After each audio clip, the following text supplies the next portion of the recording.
ଆପଣଙ୍କର ଏଇ 26 ମସିହାରେ 7 ଦିନ 7 ରାତି ଅନ୍ଧକାର ହେବ, ଏ ସରକାର ବୁଦ୍ଧି ବିଦ୍ୟା ଉଭାଇଣ ଯିବ। 7 ଦିନ 7 ରାତି 26 ମସିହାରେ ବି ଅନ୍ଧକାର ହେବ। ଆଜ୍ଞା ଏ ଚନ୍ଦ୍ର ସୂର୍ଯ୍ୟଙ୍କୁ କୁହୁଡ଼ି ଘୋଡ଼ାଇ ରଖିବ। ଚନ୍ଦ୍ର ସୂର୍ଯ୍ୟଙ୍କୁ ଏମିତି କୁହୁଡ଼ା ପଡ଼ିବ ଯେ ଦିନ ବେଳେ ଆଜ୍ଞା ଆପଣ ସୂର୍ଯ୍ୟ ଚନ୍ଦ୍ରକୁ ଦେଖିପାରିବେନି। ଚାରିଆଡ଼େ ଅନ୍ଧକାରମୟ ଆଜ୍ଞା ହେଇଯିବ 7 ଦିନ 7 ରାତି ପର୍ଯ୍ୟନ୍ତ। ଖଣ୍ଡଗିରିସିରେ ବରଫ ପଡ଼ିବ ଶୀତଳ ଜଳ ବୁହାଇ, ଚତୁର୍ଦ୍ଦଶ ଦିନ ଦ୍ୱାର ନ ଖୋଲିବ ହେତୁ ରଖବାର ପୋଇ। ବିଶ୍ୱାସଘାତକ ଅଟଇ ଚିନା ତୋଟି କାଟିଦେବ ସେବେଳେ ସିନା, ଏକଥାକୁ ମନେ ଘେନ ଯେଉଁ ପାପ କର୍ମ ନୟନେ ଦେଖିବ ଶୁଣି ତ ନଥିବ କାନ। 1962 ମସିହାରେ ଭାରତ ଚାଇନା ଯୁଦ୍ଧ ହୋଇଥିଲା। ଆପଣ ଜାଣିଥିବେ ଭାରତର ଚାଇନା ନିକଟବର୍ତ୍ତୀ ଅଞ୍ଚଳ ଯେଉଁଗୁଡ଼ିକ, ନାଁଟା କହିବା ମୋର ଖରାପ ହେବ, ନାରୀମାନଙ୍କ ପ୍ରତି ଯେଉଁ ପ୍ରକାର ଅତ୍ୟାଚାର ଚାଇନାମାନେ କରିଥିଲେ ହୁଏତ ଆପଣମାନେ ଜାଣିଥିବେ, ମୁଁ ବା ଅଧିକ କଥା କହିବି। ବିଶ୍ୱାସଘାତକ ଅଟଇ ଚିନା ତୋଟି କାଟିଦେବ ସେବେଳେ ସିନା, ଏକଥାକୁ ମନେ ଘେନ ଯେଉଁ ପାପ କର୍ମ ନୟନେ ଦେଖିବ ଶୁଣି ତ ନଥିବ କାନ। ଭାରତ ସରକାରଙ୍କୁ ମୁଁ ବି ଅଚ୍ୟୁତାନନ୍ଦଙ୍କ ତରଫରୁ ସତର୍କ କରିଦେଉଛି, ଏଥକୁ ବିଚାରି ଶାସନ କର, କେତୁମାଳା ଠାରେ ଆଶା ନ କର। ବିଶ୍ୱାସଘାତକ ଅଟଇ ଚିନା ତୋଟି କାଟିଦେବ ସେବେଳେ ସିନା। କେତୁମାଳା ପାର୍ବତ୍ୟ ଅଞ୍ଚଳ ହିମାଳୟର ପୂର୍ବ ତରଫରେ, ଆଜ୍ଞା ଏଇଟା ହେଉଛି ଭାରତ ଅଧୀନ। ଆଜ୍ଞା କିନ୍ତୁ ସେ କେତେମାଳା ପାର୍ବତ୍ୟ ଅଞ୍ଚଳଟାକୁ ଚାଇନା ବି ନେଇଯିବ। ଆଜ୍ଞା କେତେ 1500 ମସିହାରୁ ଆଜ୍ଞା ଅଚ୍ୟୁତାନନ୍ଦ ହଳା ଲେଖିଛନ୍ତି। କେତେମାଳା ଶବ୍ଦ କଲେଜ ପିଲାଙ୍କୁ ପଚାରିଲେ ବି କେତେମାଳା ପାର୍ବତ୍ୟ ଅଞ୍ଚଳ କେଉଁଠି ସେମାନେ ବି କହିପାରିବେନି ଆଜ୍ଞା। କଟକ 2028 ମସିହାରେ ଖୋଜାଲୋଡ଼ା ପଡ଼ିବ ଯେ କଟକ ସହର, କଟକଟା କେଉଁଠି ଥିଲା ବୋଲି ଲୋକମାନେ ଖୋଜିବେ ପାଇବେନି। କଟକ ସହରଟା ଏମିତି ନଷ୍ଟ ହେଇଯିବ ଯେ କଟକଟା କେଉଁଠି ଥିଲା 2028 ମସିହାରେ ଲୋକେ ଖୋଜିକିରି ପାଇବେନି।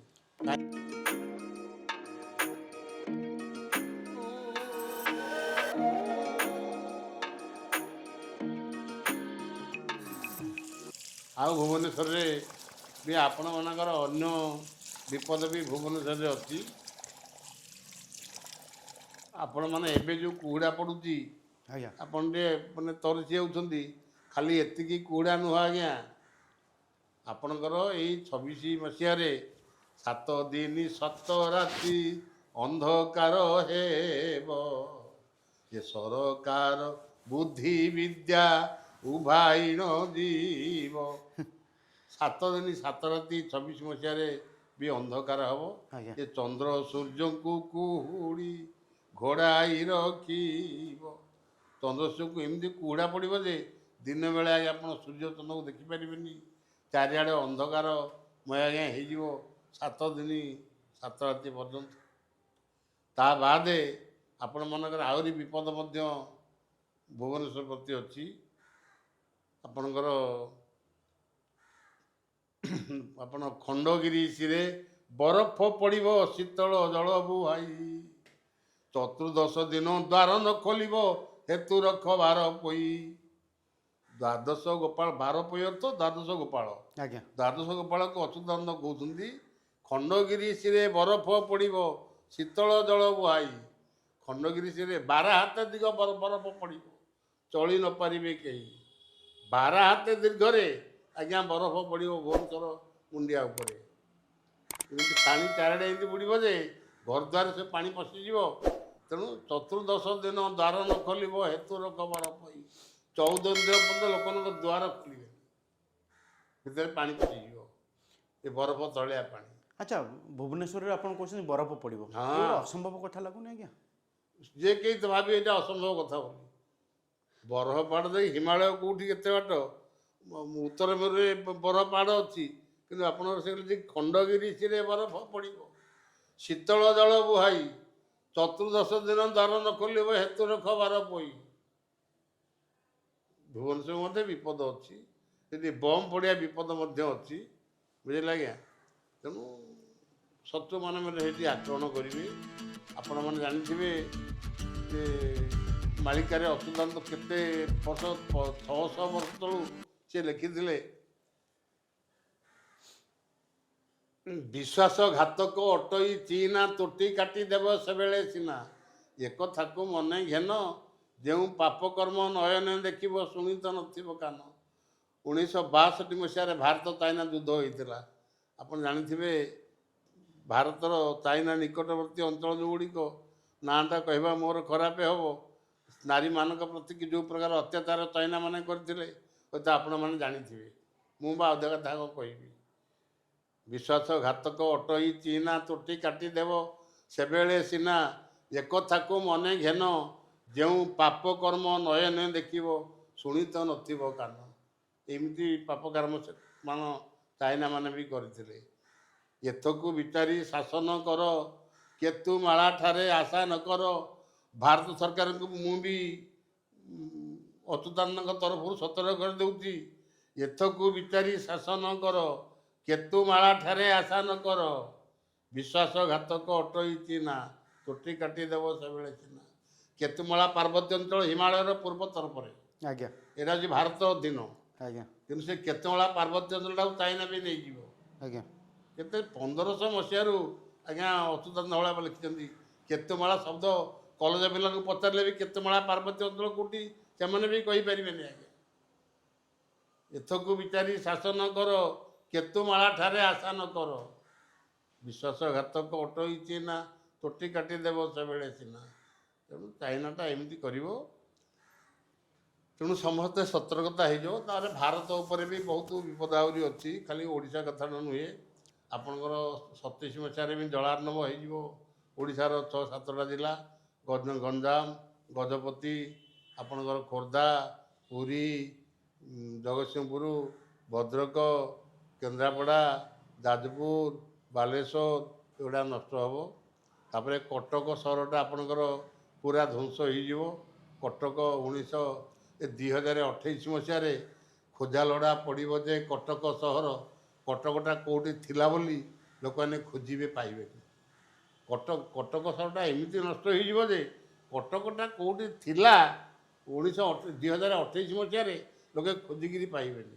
କାହିଁକି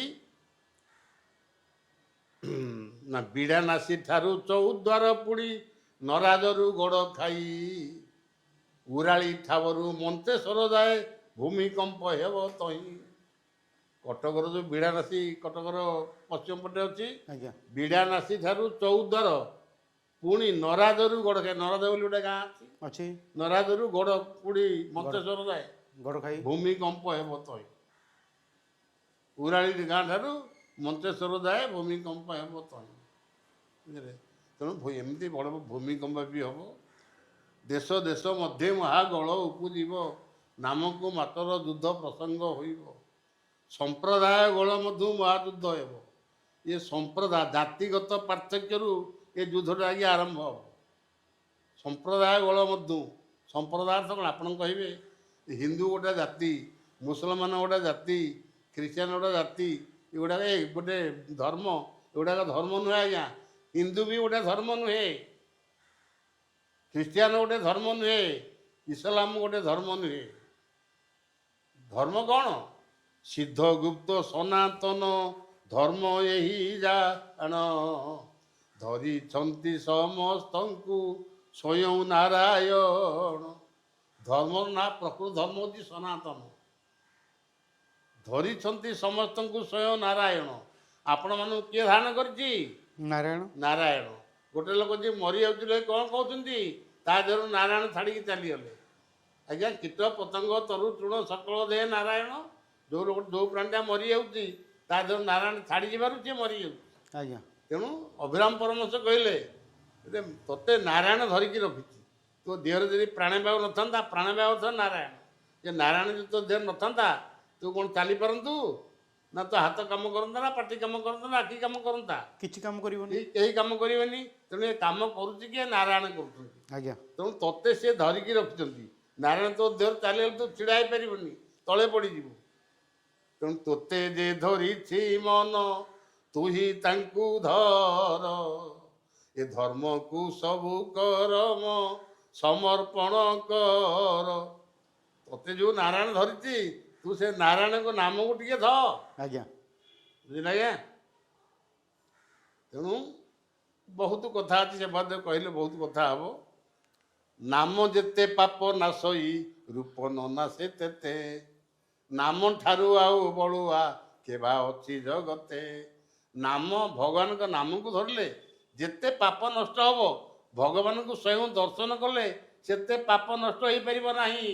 ଆଜ୍ଞା ଅଚ୍ୟୁତାନନ୍ଦ ଭଳିଆ ପୁଅ କହିଲେ ଏ ସଂସାରେ ମୂର୍ତ୍ତି ପୂଜି କିଛି ଲାଭ ନାହିଁ, ଏ ଜିଅନ୍ତା ଦେବତା ତୋର ହୃଦୟରେ ଅଛଇ। ଆରେ ସେ ଜିଅନ୍ତା ଦେବତାକୁ ଲୟ କର ମନ, କହଇ ଦିନ ଅଚ୍ୟୁତ ହୋଇବୁ କାରଣ। ଇଏ ଯୋଉ ମୂର୍ତ୍ତି ପୂଜା କରିବାକୁ ଏତେ ଟଙ୍କା ଖର୍ଚ୍ଚକି ଧାଉଁଛୁ, ଖାଲି ଭୋଗ ରାଗ ନୈବେଦ୍ୟ ନେଇକି ବାଢି ଦଉଛୁ, ଆଜ୍ଞା ସେଥିରେ ତୋର କିଛି ମୂଲ୍ୟ ହବନି, ପାପ ହବ। ଏ ସଂସାରେ ମୂର୍ତ୍ତି ପୂଜି କିଛି ଲାଭ ନାହିଁ, ଜିଅନ୍ତା ଦେବତା ତୋର ହୃଦୟରେ ଅଛଇ। ସେ ଜିଅନ୍ତା ଦେବତାକୁ ଲୟ କର ମନ, କହି ଦିନ ଅଚ୍ୟୁତ ହୋଇବୁ କାରଣ। ୟାରି ପରେ ଆପଣଙ୍କର ଅନ୍ଧକବି ଭୀମ ଭୋଇ ଲେଖିଲା ସ୍ତୁତି ଚିନ୍ତାମଣି ଏବଂ ପଦ୍ୟଗଳ୍ପରେ। ସେ କ'ଣ ଲେଖିଲା? କହିଲା ଅଚେତାରେ ସିନା ଜନପ୍ରାଣୀ ମାନେ କରୁଥାନ୍ତି ମୂର୍ତ୍ତି ପୂଜା, ପାଦେ ପଡ଼ି ରକ୍ଷା କର ବୋଲୁଥାନ୍ତି ଦେବୁ କ୍ଷୀରି ପୁରୀ ଖଜା। ଆରେ ମୂର୍ତ୍ତି ସିନା ସେହି ଜୀବ ଆତ୍ମା ନୁହେଁ କାହୁଁ ଜାତି ଦେବ ବର, ବିଷ୍ଣୁ ନଟକୁଟ ମାୟାକୁ ନ ଜାଣି ଅଜ୍ଞାନରେ ମୂଢ଼ ନର। ଭୀମ ଭୋଇ ଆପଣଙ୍କ 1748 ମସିହାରେ ଯେ ଜନ୍ମ ହେଇଥିଲା, ଆଜ୍ଞା ସିଏ ମଧ୍ୟ ଲେଖୁଛି ଯେ ସଂସାର ମାନେ ଅଚେତାରେ ସିନା ଜନପ୍ରାଣୀ ମାନେ କରୁଥାନ୍ତି ମୂର୍ତ୍ତି ପୂଜା, ଯାହାର ଚେତନା ନାହିଁ, ଯିଏ ଅଜ୍ଞାନୀ, ଯାହାର ଜ୍ଞାନ ନାହିଁ, ସେ ମୂର୍ତ୍ତି ପୂଜା କରିବାକୁ ଯିବ। ପାଦେ ପଡ଼ି ରକ୍ଷା କର ବୋଲୁଥାନ୍ତି ଦେବୁ କ୍ଷୀରି ପୁରୀ ଖଜା। କହିଲା ପ୍ରଭୁ ଦେବୁ କ୍ଷୀରି ଦେବି, ତତେ ଖଜା ଦେବି, ତୁ ଟିକେ ମୋର ଏଇ କାମ କରିଦିଏ। ଭୀମ ଭୋଇ ପୁଣି କହିଲା ସିଏ, ଦେଉଳ ଅଟ୍ଟାଳି ମନ୍ଦିର ମେଢ଼ପ ଅଟ୍ଟାଳି ମନ୍ଦିର ଗଢ଼ିଲେ ମିଳଇ ନାହିଁ ମୁଁ କତି, ଏ ଦାରୁ ପାଷାଣ ପ୍ରତିମା ମୂର୍ତ୍ତି ଏତେ ପୂଜିଲେ ନାହିଁ ସଦ୍ଗତି। ୟାକୁ ଅର୍ଥ କଲେ ତ ବହୁତ ଖରାପ ହବ, ଲୋକମାନେ ଖରାପ ଭାବିବେ, ତେଣୁ ମୁଁ ତାକୁ ବି ଅର୍ଥ କରୁନାହିଁ। ଆଜ୍ଞା ବୁଝିଲେ ଆଜ୍ଞା। କହିଲା ଆରେ ଯେହୁ ଗଢ଼ିଛି ଆପଣା ପିଣ୍ଡେ ପ୍ରାଣ ତାକୁ ସମର୍ପଣ ନାହିଁ, ଏ କାଷ୍ଠ ପାଷାଣ ମୂର୍ତ୍ତି କି ବୋଲୁ ଅଛୁ ପ୍ରାଣୀ କ୍ୟୁ ଦିଅ ବଞ୍ଚାଇ। ଆରେ ଯେଉଁ ବାପ ମା ତତେ ଗଢ଼ିଛନ୍ତି ସେ କେମିତି ଟିକେ ଭଲରେ ରହିବେ, ସେ କେମିତି ଟିକେ ସୁଖରେ ଜୀବନଯାପନ କରିବେ, ତାଙ୍କ ପ୍ରତି ଟିକେ ଲିହା ନାହିଁ। ଯେ କାଷ୍ଠ ପାଷାଣ ମୂର୍ତ୍ତିକି ଖାଲି ପୂଜା କରି ଲାଗିଛୁ, ଭୋଗ କରି ଲାଗିଛୁ, ତତେ କ'ଣ ସେ ବର ଦେଇପାରୁଛନ୍ତି? ନା ଆରେ ସତ୍ୟ ତ୍ରେତା ଦ୍ୱାପର ତିନିଟା ଯୁଗ ଗଲା, ଏ ତିନି ଯୁଗରେ ଭାରତ ବର୍ଷରେ କାହିଁକି ସମଗ୍ର ପୃଥିବୀରେ ଗୋଟେ ମନ୍ଦିର ଥିବା କଥା କୌଣସି ପୁରାଣ ନାହିଁ। ସତ୍ୟ ଯୁଗର ନୃସିଂହ ପୁରାଣ, ତ୍ରେତା ଯୁଗର ରାମାୟଣ, ଦ୍ୱାପର ଯୁଗର ମହାଭାରତରେ ଗୋଟେ ମନ୍ଦିର ଥିବାର ଏ କୌଣସି ପୁରାଣରେ କୌଣସି ଯୁଗରେ ଲେଖା ନାହିଁ। କେଉଁଠି ମୂର୍ତ୍ତି ପୂଜା ଥିବାର କୌଣସି ପୁରାଣରେ ବି ଲେଖା ନାହିଁ। ଇଏ କଳି ଯୁଗରେ ଏ ମନ୍ଦିର କିଏ ଗଢ଼ିଲା? ଏ ମୂର୍ତ୍ତି ପୂଜା କଳି ଯୁଗରେ କିଏ ପ୍ରଚାର କଲା? ସତ୍ୟ ତ୍ରେତା ଦ୍ୱାପର ତିନି ଯୁଗରେ ଋଷିମୁନି ମାନେ ପାହାଡ଼ ପର୍ବତ ଗୁମ୍ଫାରେ, ପତ୍ର କୁଡ଼ିଆରେ, ଗଛ ମୂଳେ ବସି ଭଗବାନଙ୍କର ନାମକୁ ଜପୁଥିଲେ, ନାମକୁ ଜପିକିରି ଭଗବାନଙ୍କୁ ଆଗରେ ପାଉଥିଲେ, ତାଙ୍କଠୁ ବର ପାଉଥିଲେ। ଏବେ କିନ୍ତୁ ପୂଜା ଚାଲିଛି ମନ୍ଦିରରେ। ଏବେ ବର୍ତ୍ତମାନ ଆପଣ ଦେଖୁଛନ୍ତି କ'ଣ ହଉଛି? ମନ୍ଦିରରେ ପୂଜା ଚାଲିଛି। ଆପଣ ମାନେ ଆଶ୍ଚର୍ଯ୍ୟ ହେବେ, ଗୋଟେ ଛୋଟିଆ କଥା କହୁଛି, ବଦନାମୀ କଥାଟା। ମୋ ଘରଠୁ 4 ମାଇଲ ଦୂରରେ ଗୋଟେ ମନ୍ଦିର ଅଛି, କପିଳେଶ୍ୱର। ସେ ମନ୍ଦିରଟା ହେଉଛି କପିଳେଶ୍ୱର ମନ୍ଦିର। କପିଳେଶ୍ୱର ଦେବ ସେ ମନ୍ଦିର ତିଆରି କରିଥିଲେ। ଆଜ୍ଞା ସେ ମନ୍ଦିରଟେ ଝିଅ ପିଲା ଗୁହାରିଆ ପଡ଼ିଥିଲା ଆଜ୍ଞା। ଗଲା ବର୍ଷ କଥା ମୁଁ କହୁଛି, ପେପରରେ ବାହାରିଛି ଆଜ୍ଞା ଏ କଥା ବି। ରାତି 12ଟାରେ ଗୋଟେ ପୁଅ ଗଲା, ତାକୁ ରେପ୍ କଲା। ମନ୍ଦିର ଗଲା ଆଜ୍ଞା ଏଇଥିପାଇଁ ହେଇଛି।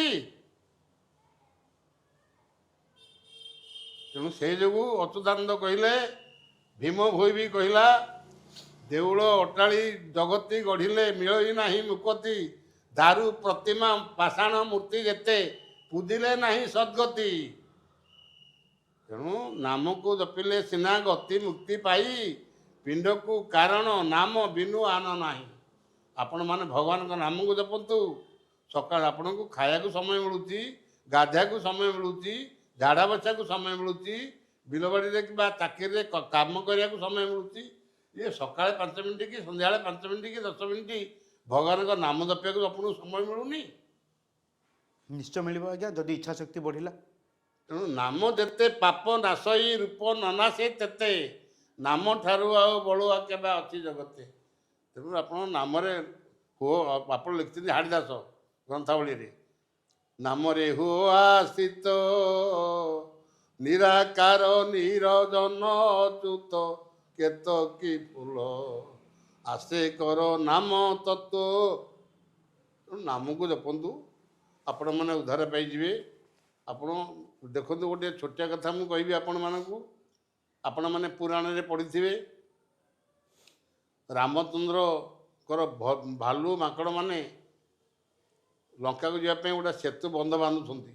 ପାହାଡ଼ ପର୍ବତ ପଥର ପଥର ପକାଉଛନ୍ତି 24 ମାଇଲ। ଆପଣଙ୍କର ତେଲେଙ୍ଗାନାରୁ ଶ୍ରୀଲଙ୍କା ହେଉଛି 24 ମାଇଲ। ଆପଣଙ୍କର ସତ୍ୟ ଯୁଗରେ ଶ୍ରୀଲଙ୍କାଟା ତେଲେଙ୍ଗାନା ସହିତ ମିଶିକିରି ଥିଲା, କିନ୍ତୁ ସତ୍ୟ ଯୁଗ ଶେଷରେ ଗୋଟେ ଭୂମିକମ୍ପ ହେଲା ଯେ ଆପଣଙ୍କର 24 ମାଇଲ ଆଜ୍ଞା ପାତାଳରେ ପଶିଗଲା। ତେଣୁ ତାର 3 ପଟେ ସମୁଦ୍ର ଥିଲା। ତେଣୁ ସେ ତେଲେଙ୍ଗାନାରୁ ଆପଣଙ୍କର ଶ୍ରୀଲଙ୍କାଟା ଅଲଗା ହେଲା ସତ୍ୟ ଯୁଗରେ। ତେଣୁ ସେଇ ଲଙ୍କାକୁ ଯିବା ପାଇଁ ବନ୍ଧ ବାନ୍ଧୁଥିଲେ କି ସେ ଭାଲୁକ ମାଙ୍କଡ଼ମାନେ, ପାହାଡ଼ ପର୍ବତ ପଥର ସବୁ ହେଇକି ପକାଉଥିଲେ, ସବୁରା ଭାସୁଥିଲା ଆଜ୍ଞା। ରାମ ଦେଖିଲେ, ଆରେ ଜୟ ଶ୍ରୀରାମ କହିକିରି ପଥର ପକାଉଛି, ସିଏ ଭାସୁଛି। ଆରେ ପଥରଟା ତ ଓଜନ ଜିନିଷ, ବୁଡ଼ିଯିବା କଥା, କାହିଁ ଭାସୁଛି, କ'ଣ ଘଟଣା କ'ଣ? ତେଣୁ ମୁଁ ଗୋଟେ ପଥର ପକାଏ। ତେଣୁ ଭଗବାନ ରାମ ଖଣ୍ଡିଏ ପଥର ଧରି ଖାଲି ଭାଲୁକମାନେ ଦେଖିଦେବେ ମୁଁ ପଥର ପକାଉଛି ବୋଲି, ଖଣ୍ଡେ ଦୂରକୁ ସମୁଦ୍ର କୂଳେ କୂଳେ ଚାଲି ଚାଲି ଗଲେ ପଥର ଖଣ୍ଡେ ଧରିକିରି। ହନୁମାନ ବିଚାର କଲା, କହିଲା ପ୍ରଭୁଟା ପଥର ଧରିକି କ'ଣ ଯାଉଛନ୍ତି ଦାଡ଼େ ଦାଡ଼େ, ଦେଖିବା କ'ଣ କରୁଛନ୍ତି। ସେ ସବୁ ଛପି ଛପିକିରି ଏ ଗଛ ଡାଳକୁ ଏ ଗଛ ଡାଳ ଦୂରରେ ଦେଇ ଦେଇକିରି ରାମ ଯାଇକି ଯେଉଁଠି ଛିଡ଼ା ହେଲେ, ଚାରିଆଡ଼କୁ ଅନେଇଲେ କି ଏ ପାଖରେ ନାହାନ୍ତି କି ଦେଖାଯାଉନାହାନ୍ତି। ତେଣୁ ପଥର ଖଣ୍ଡିଏ ସମୁଦ୍ରରେ ପକାଇଲେ, ପଥରଟା ବୁଡ଼ିଗଲା। ସ୍ୱୟଂ ରାମ ଯେତେବେଳେ ପଥର ପକାଇଲେ ପଥରଟା ବୁଡ଼ିଗଲା, ହନୁମାନ ଆଜ୍ଞା ଗଛ ପଥରେ ଟିକେ ହସିଦେଲା। ହସା ରାମଙ୍କ କାନରେ ବାଜିଗଲା। ରାମ ଅନାନ୍ତି ତ, ଆରେ ଇଏ ତ ହନୁମାନ, କିରେ ହନୁ ତୁ ଏଠିକି କେମିତି ଆସିଲୁ? ନା ପ୍ରଭୁ ଆପଣ ପଥର ଧରିକି ସମୁଦ୍ର ଦାଡ଼େ ଦାଡ଼େ ଆସିଲେ। ମୁଁ କହିଲି ପ୍ରଭୁ କୁଆଡ଼େ ଆସୁଛନ୍ତି, ମୁଁ ଟିକେ ଯାଇ ଦେଖିବି। ମୁଁ ସବୁ ଯାଇ ଦେଖୁଛି।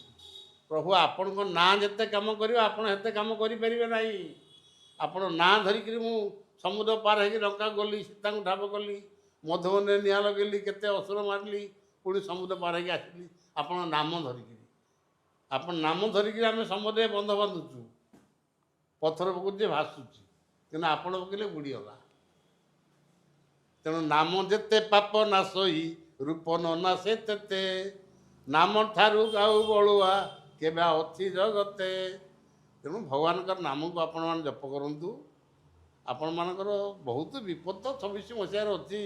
ରାଜନୀତି କ୍ଷେତ୍ର ହେବ ଅସ୍ଥିର। ଆଜ୍ଞା ସମସ୍ତେ ହୋଇବେ ତମସା ଘୋର, ରାଜ କର୍ମଚାରୀ ଚୋରି ଯେ କରିବେ ରାଜସ୍ୱ ନିଜସ୍ୱ ଭାବି, ରାଜ କର୍ମରେ ଯେ ଅବିଚାର ହେବ ଅମଲା ତନ୍ତ୍ରରେ ଚାବି। ଏମିତି ଆଜ୍ଞା ରାଜ କର୍ମଚାରୀ ମାନେ ଚୋରି କରିବେ, ରାଜସ୍ୱକୁ ନିଜସ୍ୱ ଭାବିକିରି ଚୋରି କରିବେ। ଆପଣ ଦେଖୁଥିବେ ଏଠି ଜଣେ ଇଞ୍ଜିନିୟର, ଜଣେ ତହସିଲଦାର, ଏବେ ଜଣେ ମ୍ୟାନେଜର, କାଲି ଜଣେ, ପରଦିନ ଜଣେ, ପ୍ରତିଦିନ ଆଜ୍ଞା ଆୟ ବହିର୍ଭୂତ ସମ୍ପତ୍ତି ଠୁଳ କରିଥିବା ଦେହରୁ ପ୍ରତିଦିନ ଆଜ୍ଞା ଜଣେ ଜଣା ଧରା ହେଉଛନ୍ତି। ପୁଣି ରାଜ କର୍ମଚାରୀ ସେମାନେ ଏମିତି ଲାଞ୍ଚ ନେଉଥିଲେ କେମିତି ଧରା ହେଇଛି। ଆଜ୍ଞା ଆପଣ ପ୍ରତିଦିନ ପେପର ପଢ଼ୁଥିବେ, ପ୍ରତିଦିନ ଟିଭି ଦେଖୁଥିବେ, ସେ କେମିତି ଲେଖିଛି, ରାଜ କର୍ମଚାରୀ ଚୋରି ଯେ କରିବେ ରାଜସ୍ୱ ନିଜସ୍ୱ ଭାବି, ରାଜ କର୍ମରେ ଯେ ଅବିଚାର ହେବ ଅମଲା ତନ୍ତ୍ରରେ ଚାବି। କୀଟ ପତଙ୍ଗ ବଂଶ ବଢ଼ିବ ଯେତେ ମାରୁଥିଲେ ଉଣା ନହିବ। ବୁଝିଲେ ଆଜ୍ଞା, ବହୁତ କଥା ଲେଖା ହେଇଛି। ଆପଣଙ୍କର ଆୟ ବହିର୍ଭୂତ ସମ୍ପତ୍ତି ଯେଉଁମାନଙ୍କର ଥିବ ରାଜକୋଷରେ ଭର୍ତ୍ତି କରିବ। ତେଣୁ ଏମିତି ବହୁତ କଥା ଯାହା ଲେଖା ଅଛି ସେଗୁଡ଼ାକ ବି ହେଉଛି। ଆପଣଙ୍କର ବିଦେଶରୁ ବେପାରୀ ଆଣିବେ ଡାକି, ଗୁପତେ ଦେଶକୁ ଦେବେ ସେ ଟେକି। ମାଳିକାରେ ଅଚ୍ୟୁତାନନ୍ଦ କହିଲେ ଯେତେବେଳେ ଆପଣମାନଙ୍କର କଳିଯୁଗ ଶେଷ ଅବସ୍ଥା ଆସିବ, ସେତେବେଳେ ରାଜ୍ୟ ସରକାର ବିଦେଶରୁ ବେପାରୀ ଆଣିବେ ଡାକି, ଗୁପତେ ଦେଶକୁ ଦେବେ ସେ ଟେକି। ଆପଣଙ୍କ ଦେଖନ୍ତୁ କେତେ କମ୍ପାନୀ ମାନେ ସବୁ ରୁଷିଆ, ଆମେରିକା, ଚାଇନା, ଜାପାନରୁ ଆସି ସ୍ଥାପନ କଲେଣି। ଆପଣଙ୍କର ସରକାର କେତେ କମ୍ପାନୀ ମାନଙ୍କୁ ଡାକି ଆଣି ଭାରତରେ ବସେଇଲାଣି ଆପଣମାନେ ଦେଖୁଥିବେ। ଭାରତରୁ ଦେଶ ମଧ୍ୟକୁ ଆସିବେ ଦଳ ଦଳ ବଣିଦାରୀ, ଭାରତ ବକ୍ଷରୁ ଧନ ହରି ନେବେ ଦେଶ ହେବ ହତଶିରୀ। ଆଉ କେତେ ବଣିଦାରୀ ଆସିଲେଣି ଆଜ୍ଞା, କେତେ ବଣିକ ଆସିଲେଣି ବେପାର କରିବା ପାଇଁ, କେତେ କମ୍ପାନୀ ଆସିଲାଣି। ଭାରତ ବକ୍ଷରୁ ଧନ ହରି ନେବେ ଦେଶ ହେବ ହତଶିରୀ, ଭାରତରୁ ଦେଶ ମଧ୍ୟକୁ ଆସିବେ, ଭାରତକୁ ବିଦେଶ ମଧ୍ୟରୁ ଆସିବେ ଦଳ ଦଳ ବଣିଦାରୀ। ଆପଣ ଅନୁମାନ କରୁଥିବେ ଭାରତ କେମିତି କାଙ୍ଗାଳ ହେବ, ଭାରତ କେମିତି ପ୍ରାକୃତିକ ବିପର୍ଯ୍ୟୟ, ଆପଣଙ୍କର ସେତିକି ନୁହଁ ଏମିତି ଆଗେ ପ୍ରାକୃତିକ ବିପର୍ଯ୍ୟୟ ହେବ। ଖାଉ ଖାଉ ମରୁଥିବେ ନର ନାରୀ ଗଣ, ଏ ଚାଲୁ ଚାଲୁ ପଥେ ପଡ଼ି ହରାଇବେ ପ୍ରାଣ। ଆପଣମାନେ ଖାଇ ବସିଥିବେ ଏମିତି ତଳେ ପଡ଼ିକି ମରିଯିବେ। କାହିଁକି? ବଢ଼ିବ ବିଷାକ୍ତ ବାତ, ନାଶ ହେବେ ନର, ଜାଣି ଘୋଡ଼ାଇ ରଖିବି ଭକତଙ୍କୁ ମୋର। ଜଳବାୟୁ ଆଜ୍ଞା ଏମିତି ପ୍ରଦୂଷଣ ହେଇଯିବ, 600 ବର୍ଷ ତଳୁ ଲେଖିଛି ଅଚ୍ୟୁତାନନ୍ଦ। ବହିବ ବିଷାକ୍ତ ବାତ, ନାଶ ହେବେ ନର, ଜାଣି ଘୋଡ଼ାଇ ରଖିବି ଭକତଙ୍କୁ ମୋର। ଭକ୍ତଙ୍କୁ ବଳରାମ ନେଇ ପାହାଡ଼ ଜଙ୍ଗଲରେ ରଖାଇ। ସ୍ୱୟଂ ଭଗବାନ ଯେ ରଜା ହେବେ, ଯେଉଁ ବଳରାମ, ବଳରାମ ହେବେ ରଜା କାହ୍ନୁ ପରିଚାର, ବସିବ ସୁଧର୍ମା ସଭା ଯାଜ ନଗର ଠାର, ବୀଣା ବାଇ ନାରଦ ଦେ ଛାମୁରେ ନାଚିବେ, ବେଦ ପଢ଼ୁଥିବେ ବ୍ରହ୍ମା ଅଚ୍ୟୁତ କହିବେ। ବଳଦେବ ରଜା ହେବେ, ସେ ପାହାଡ଼ ପର୍ବତରେ ଆପଣମାନଙ୍କର ଜଙ୍ଗଲ ପାହାଡ଼ ପର୍ବତ ଏରିଆରେ ଏ ଯେଉଁ ଜଳାର୍ଣ୍ଣବ ଆପଣ ଓଡ଼ିଶାର କେତେ ଅଂଶ ହେବ, ସେପଟେ ମହାରାଷ୍ଟ୍ର ପଟରୁ କେତେ ଅଞ୍ଚଳ ଜଳାର୍ଣ୍ଣବ ହେବ। ତେଣୁ ସେ ଭକ୍ତମାନଙ୍କୁ ପାହାଡ଼ ଜଙ୍ଗଲରେ ଯତ୍ନ ନେଇକିରି ସ୍ୱୟଂ ଭଗବାନ ରଖିବେ। ଆପଣଙ୍କର ଯଦି ବିଶ୍ୱାସ ଥିବ ଈଶ୍ୱରଙ୍କ ପ୍ରତି, ଭଗବତ ପ୍ରେମୀ ଯଦି ଆପଣମାନେ ହେଇଥିବେ, ତେବେ ଆପଣ ନିଶ୍ଚିତ ଭାବରେ ଏ ବିପଦରୁ ଉଦ୍ଧାର ପାଇଯିବେ। ମନେ ରଖନ୍ତୁ ଗୋଟିଏ ବଡ଼ କଥା ମୁଁ ଆପଣମାନଙ୍କୁ କହୁଛି, 2027 ମସିହାରେ ଯେଉଁ ସମୁଦ୍ର ଫୁଲିବ, ଖଣ୍ଡଗିରି ପାଦଦେଶରେ ପାଣି ଲାଗିବ, ସେତେବେଳେ ଆପଣ ଯଦି ରାମ ତାରକ ବ୍ରହ୍ମ ଏକାକ୍ଷର ମନ୍ତ୍ର ଗୁରୁଙ୍କ ଠାରୁ ପ୍ରାପ୍ତ କରି ତାକୁ ଯଦି ଜପ କରିବେ, ଆପଣଙ୍କ ଦେହରେ ସେ ପାଣି ମୋଟେ ପ୍ରବେଶ କରିବନି, କି ଆପଣଙ୍କ ଘରକୁ ପାଣି, ଯେଉଁ ଘରେ ଆପଣ ଥିବେ ସେ ଘରକୁ ବି ପାଣି ମାଡ଼ିବନି। କାହିଁକି? ଶିଶୁଅନ୍ତ ତାଙ୍କର ପଟ୍ଟାମଣ୍ଡଳରେ ଲେଖିଛନ୍ତି, କହିଲା ଭକତ ଶକତ ହୋଇ ବସିଥିବ, ଏ ବେନି ପାଶେ ଜଳ ଯିବ, ଶ୍ରୀରାମ ତାରକ ବ୍ରହ୍ମ ଏକାକ୍ଷର ଯେହୁ ଜନ ଜାଣିଥିବ। ଭକତ ଶକତ ହୋଇ ବସିଥିବ, ବେନି ପାଶେ ଜଳ ଯିବ, ଶ୍ରୀରାମ ତାରକ ବ୍ରହ୍ମ ଏକାକ୍ଷର ଯେହୁ ଜନ ଜାଣିଥିବ। ରାମ ତାରକ ବ୍ରହ୍ମ ଏକାକ୍ଷର ଯେଉଁମାନେ ଜାଣିଥିବେ, ଆପଣ ସେ ବିପଦକୁ ଆପଣମାନେ ଟଳିଯିବେ। ଆପଣ ଦେଖନ୍ତୁ ଏଇଟା ଶନି ମୀନ ରାଶିର ରହିଲା, ଏ 2027 ସେପ୍ଟେମ୍ବର ମାସ ପର୍ଯ୍ୟନ୍ତ ରହିବ। ନାଇଁ 27 ସେପ୍ଟେମ୍ବର ନା 28 ସେପ୍ଟେମ୍ବର? 27 ପର୍ଯ୍ୟନ୍ତ, 28 ନୁହଁ, 27 28 ବର୍ଷ ପରା।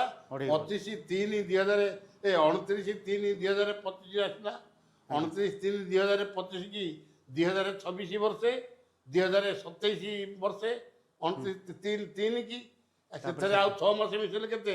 6×3 କେତେ? 9 ମାସ ହେବ ନା ଆଉ, ସେପ୍ଟେମ୍ବର ମାସ ହେବ ନା ଆଉ। ଆଜ୍ଞା 2027 ସେପ୍ଟେମ୍ବର ପର୍ଯ୍ୟନ୍ତ ଆଜ୍ଞା ଆପଣ ବିପଦ ଉପରେ ବିପଦ ଆପଣଙ୍କୁ ପଡ଼ିବ।